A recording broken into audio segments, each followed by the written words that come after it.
Okay, so we're going to finish off the probability and odds unit today with a conversation, of course, about odds. We haven't talked about it yet. Here we go.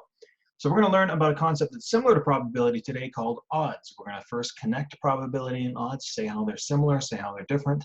Then we're going to express the odds of several different events, or different kinds of events, I should say. We're going to learn about odds in favor and odds against. What's kind of interesting about odds is they can be used to show a positive event or a negative event, so we'll bring that together. And then, of course, we'll talk about calculating the probability from a given odds. So in other words, we'll close this off today by linking it all the way back to probability by going from odds to probability. Here we go.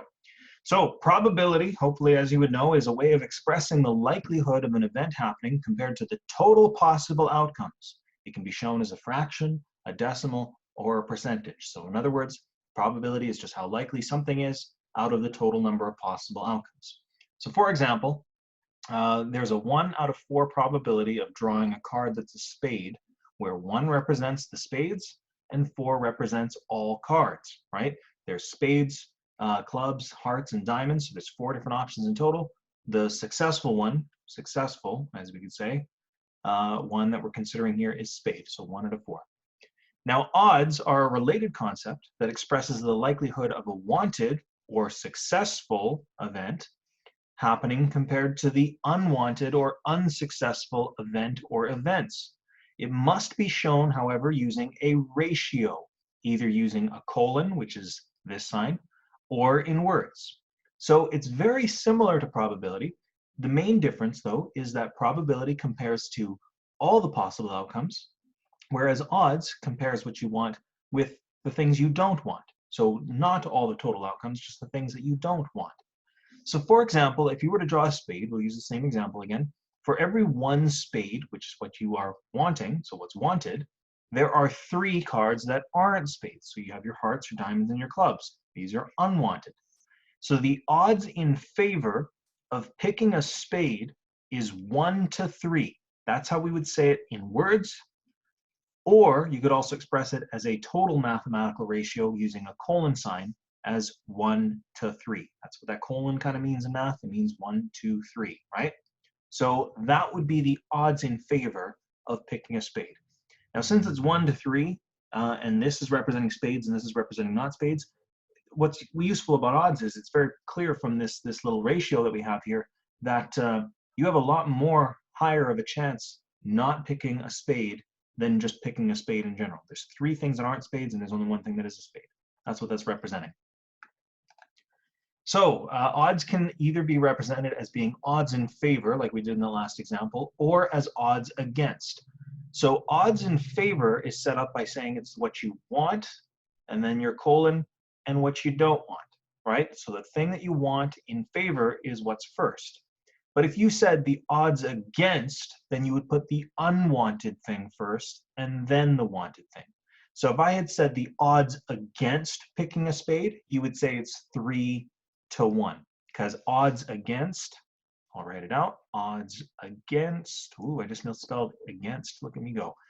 Odds against is 3 to 1. If spade is what you want, then everything else is the unwanted, and that comes first in an odds against, okay? Now, sometimes wanted is referred to as being successful or even favorable. It's all the same idea, no matter what terminology. It's just whatever like is good. That's basically what wanted means. Now, like fractions, ratios can be reduced, and you should always do so. So in other words, if both of the numbers in your ratio can divide by something, you need to reduce it down. So this next question says, what are the odds in favor of drawing a king from a deck of cards? Just in case you've forgotten from the last class, I want you to remember that a deck of cards is 52 cards in total. And in a deck of cards, there are 4 different classes, and there's 1 of each card within each of those classes. So in other words, there are 4 different kings in a deck of cards. There's a king of hearts, a king of diamonds, a king of clubs, and a king of spades. So what we could say here is, since it's an odds in favor of drawing a king, there are 4 things that we want, and then a colon. Now we got to compare to the things we don't want.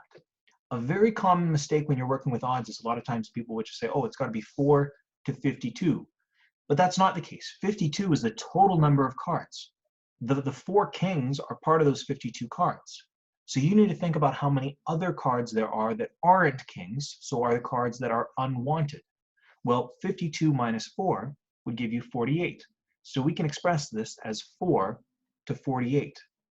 Now, this can actually be reduced. You can probably see pretty clearly that both these numbers are at very least divisible by 2, but I can also guarantee they're going to be one step further than that. We can divide both of these numbers by 4. 4 divided by 4 is 1, and 48 divided by 4 is 12. So the best way of representing the odds in favor of drawing a king is 1 to 12. That would be the odds of drawing a king from a deck of cards. Now this next part of the question says, what are the odds against? Well, the good news is now that we've calculated the odds in favor, you can do the odds against like literally one step. This is what you want, this is what you don't want. Odds against, you just flip it around. So the odds against picking a king or drawing a king from a deck of cards is actually 12 to 1. Same idea, just flipped around. Okay, so be careful with the terminology here. Look for where it says odds in favor or odds against and act accordingly. Odds in favor means you list what you want first. Odds against means you list what you don't want first. So here's an example. In a trial, 20 scratch and win lottery tickets were purchased and 8 of them produced a prize. From these results, what are the odds in favor of winning a prize from a scratch and win lottery ticket? So since it's the odds in favor of winning a prize, we're going to count winning the prize as being what we are wanted, right? As I certainly hope you'd want to win a prize from a scratch and win ticket, right? So 8 of them produced a prize. So we have 8 that won, and then we write that compared to the ones that didn't win. Be careful not to make the mistake that a lot of people make when they're first learning about odds. The unwanted is not going to be 20. 20 were purchased in total, so we want to take away the 8 that won from those 20 to find out that there's actually 12 that lost. So the odds in favor of winning a prize from a scratch and win lottery ticket is 8 to 12, but we can go further than this. I can tell by looking at this that both of those numbers are going to divide by 4. 8 divided by 4 is 2, and 12 divided by 4 is 3. So the lowest term odds that we can give for this question, the odds of winning, the odds in favor, I should say, of winning a prize from a scratch and win lottery ticket is 2 to 3. Okay? What about the odds against? Well, just like before, once you have the odds in favor, the odds against are pretty easy. You just flip the two numbers around. 3 to 2. There are 3 possibilities of not winning a prize compared to 2 that there are to win a prize. Or if you wanted to write it like this, it'd be 12 to 8. That would simplify down either way to 3 to 2. All right, moving on. In a random survey, a sample of people were asked what type of job they had. So whether it was in a primary industry, a secondary industry, or a tertiary industry. In case you've never learned this in a previous class, I'm sure it probably was talked about at least in one of your social studies class. A primary industry is an industry that extracts raw materials directly from the earth or the sea. So in other words, if you are in oil and gas, or if you're in forestry, or if you're in fishing, you're in a primary industry. Or farming. Farming would be another one too, of course. That's a primary industry. You're actually extracting the raw materials directly from the earth, right? Secondary is like a manufacturer. So in other words, if you worked in a factory, or if you worked in like a facility that processes stuff that would come from a farm, that would be a secondary industry. Tertiary industries are the industries that provide a service. So in other words, when you go to a grocery store and the people who put stuff on the shelves, the people at the tills who are serving as the cashiers, or teachers, look at me go, I'm a tertiary industry. I'm providing a service, so I'm part of a tertiary industry, right? Those are the different industries. There's actually a fourth industry too. It's called the quaternary industry. It's like research. We don't need to know about that though. That's not part of this problem. Anyway, back to math. 34 primary, 25 secondary, 55 tertiary. What are the odds in favor of one of these people randomly selected working in a primary industry? So we're counting primary industry here as what's wanted, okay? So we'll list the wanted first, 34. Now we have to list what's quote unquote unwanted, right? Well, that's just the leftovers.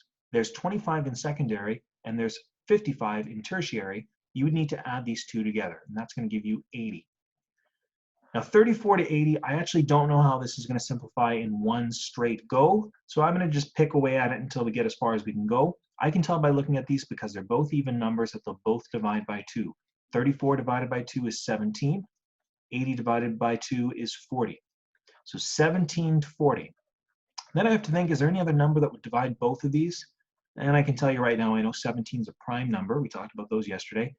17 is a prime number, so no, there's nothing else that'll divide, and 40 doesn't divide by 17. So we are good with that. That is 17 to 40. That would be the odds in favor of picking a random person from this trial who works in primary industry. All right, last example, I think. The odds in favor of winning a prize from a local raffle is 6 to 25. What is the probability as a percentage of winning a prize from this raffle? It's really important to know that the odds in favor are listed as your wanted versus your unwanted. Odds do not communicate the total directly. Think about what's wanted and unwanted here. The wanted is a winning prize, 25 is unwanted, and that's an non-winning prize, right? In total, we would have our wanted plus our unwanted. So in total, we'd have 6 plus 25, so in total, we'd have 31. A probability of winning a prize is your successful outcome, which is what you want, over your total. So successful over total here is 6 over 31. That would be your probability as a fraction of winning a prize from this raffle. But in order to calculate it as a percentage, we need to first turn it into a decimal by dividing those two. So 6 divided by 31 is actually going to give us 0.1935, and then a whole bunch of other stuff. But now we want to turn it as a percentage, so we have to times it by 100. This is going to give us, and I'll just round to the nearest whole percent, a 19% probability of winning a prize from this raffle. That's all there is to it. We're done. So for practice, I want you to do page 164 to 170. But remember, we do have a Chapter 4 homework assignment that is going to be due on Thursday, April 30th. You must upload that to Google Classroom by the end of the day on April 30th in order to get a mark on it, right? Now, the other thing I want to let you know is we do have our unit exam on Friday for this already. Calling a unit exam is kind of a little bit too hard. It's a chapter test, right? It's no different really than that statistics one we had before, but this was a really quick chapter, so it didn't take us too long to get through this. Again, though, that chapter test is on Friday, the day after that homework assignment is due. Bottom line is, if you get that homework assignment in before Thursday, I will have a chance to give you a little bit of feedback on it, and that'll help you out for that chapter test on Friday. As always, if you have any questions, please let me know. We will talk about this more, of course, in Wednesday's Zoom. Talk to you then.